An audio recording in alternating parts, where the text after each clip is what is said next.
But why, some say, the moon? Why choose this as our goal? And they may well ask, why climb the highest mountain? Why, 35 years ago, fly the Atlantic? Why does Rice play Texas? We choose to go to the moon. We choose to go to the moon in this decade and do the other things, not because they are easy, but because they are hard. Because that goal will serve to organize and measure the best of our energies and skills. Because that challenge is one that we're willing to accept, one we are unwilling to postpone, and one we intend to win, and the others too.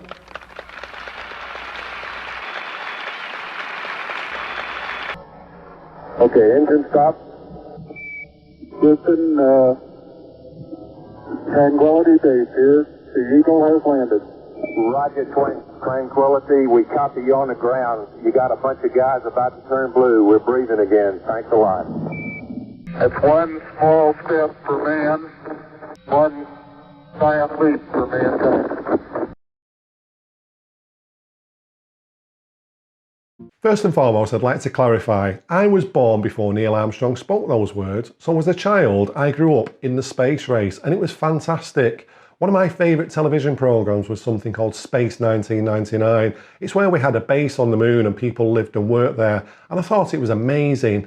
As a child, that was something I dreamt of, to live or work on the moon. It was something I really wanted to do, and 50 years later there's no sign of that ever happening.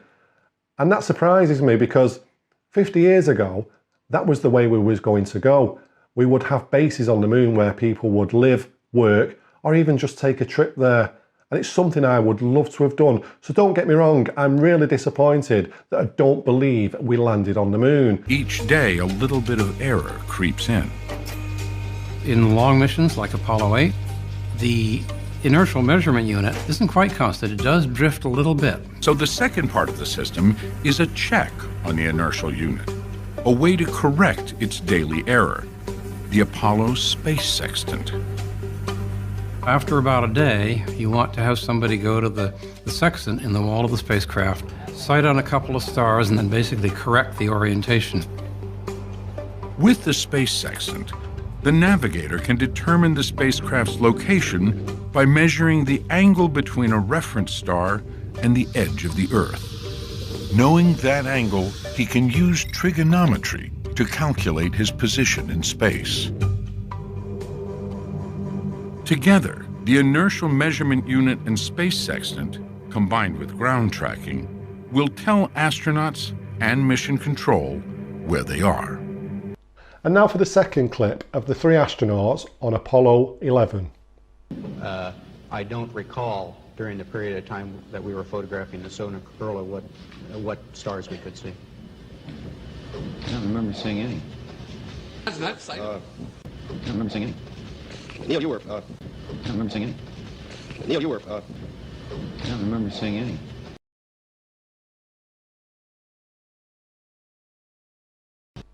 So my question is, if you relied on the stars for navigation to the moon, how did you get there? Because you couldn't see any stars. We are headed 3,600 miles above Earth, 15 times higher from the planet than the International Space Station. As we get further away from Earth, we'll pass through the Van Allen belts, an area of dangerous radiation. Radiation like this could harm the guidance systems, onboard computers, or other electronics on Orion. Naturally, we have to pass through this danger zone twice, once up and once back. We must solve these challenges before we send people through this region of space. We must solve these challenges before we send people through this region of space. We must solve these challenges before we send people through this region of space. So we can't get through the Van Allen belt with humans today, but we could do 50 years ago. That just doesn't make any sense. It's scientific evidence that we haven't passed through the Van Allen belt. How did we do it 50 years ago? Yeah, I mean, it's laughable what is you know, tried to pass off as, and you know what's so great now about YouTube and about these video platforms is, you know, back in the day, you got one shot to see this stuff on television, and that was it. I mean, you believed it was true. You saw it once. Maybe you saw it on a rerun. Maybe on the other news channel they would rerun some of this footage. But now it's all been released, and people have the ability to look at it and to pick it apart and to really think about it. You know, like we talked earlier about the lunar landing. Now the people have the technology at their fingertips on their laptops to be able to speed up the lunar landing footage. You know, you have the Land Rover going around, and you have the guys hopping around in slow motion. Speed that up 200%, and it looks like they went out in the desert and filmed that. But here's something that I'm going to tell you as a video guy. Here's why I believe that the lunar landing was faked. Because there is no way you can have a power source that strong at that time in history, and there's no way you could transmit that video signal all the way to Earth. Absolutely 100% not. Let me tell you something. I have just on my, if I have a handheld video camera and I want, and let's say I'm shooting a scene and the producer wants to see what I'm shooting. So they have a transmitter in their hand and they have a battery on my camera. The battery that I have is about the size of a brick. It's more square, but it's about the same mass as a brick. And it only lasts for maybe an hour and a half. And that signal only goes a couple 100 feet. Now you're going to tell me that on that teeny little spaceship, with that teeny little camera, they're going to have enough power to transmit a full color video signal all the way down to Earth. And I can also tell you this, that when they promised a full color video signal, the station that broadcasted the lunar landing, they were pissed because they weren't getting raw video feed. What they were getting was called a kineoscope. And for those of you who don't know what that is, that was an editing process used up until the late 1990s. And I've actually seen the kineoscope technology and utilized it when I worked in a film lab, and it's very interesting. Basically, it's an editing tool. So you have a screen, basically it's a television screen, and you shoot that with a film camera. So now it's on 16 millimeter film. So what they did with those videos, in theory, why you see a black and white image of the lunar landing, although they claim the full color videos exist, was what NASA says they did was transmitted the full color video signal, filmed it on a kinescope, black and white on 16 millimeter film, and then released that to the networks. So therefore, it was not a live event, because to get film processed, it takes hours, and it's a whole process that generally takes about 6 hours to complete, even with the most efficient film laboratories. So why would they get this crappy, grainy, black and white film image when they could have broadcasted color, which at the time the networks were pissed that they didn't have the ability to do, that NASA denied them? But anyway, that's neither here nor there. The whole kineoscope thing, that's a side note. My thing is, there is no way with that technology and with batteries being as big and as weak and as heavy as they were, you could have broadcast that signal from the moon. Impossible.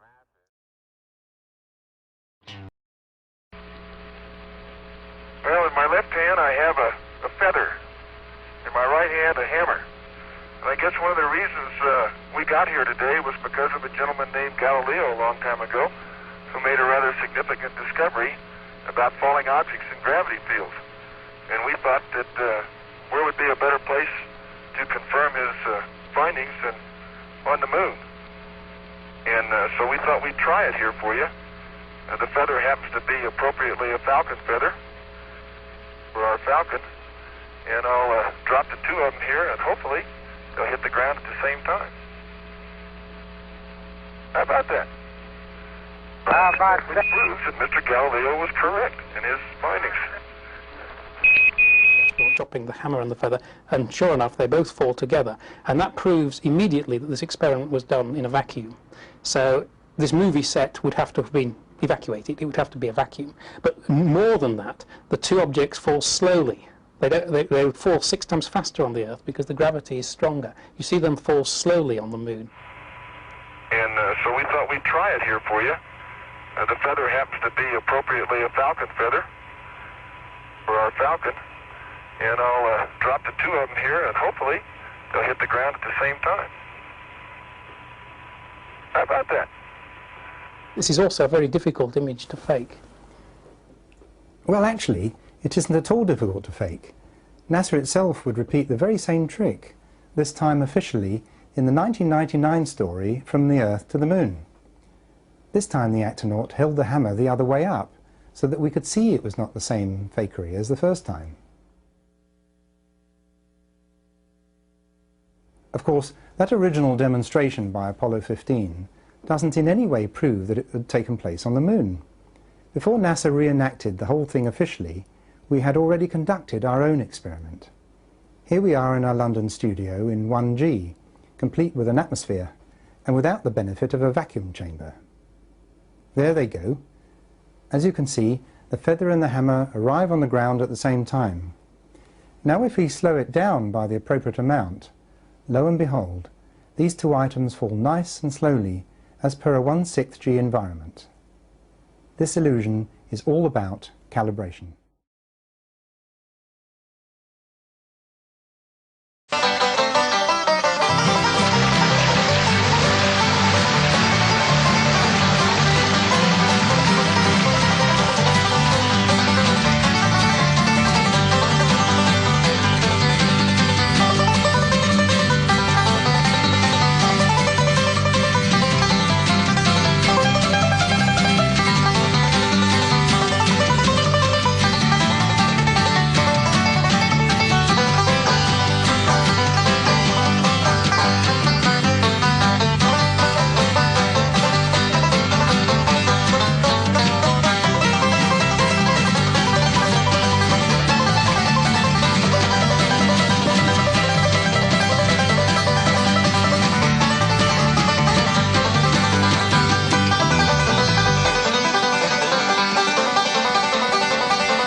It was all recorded on these telemetry tapes.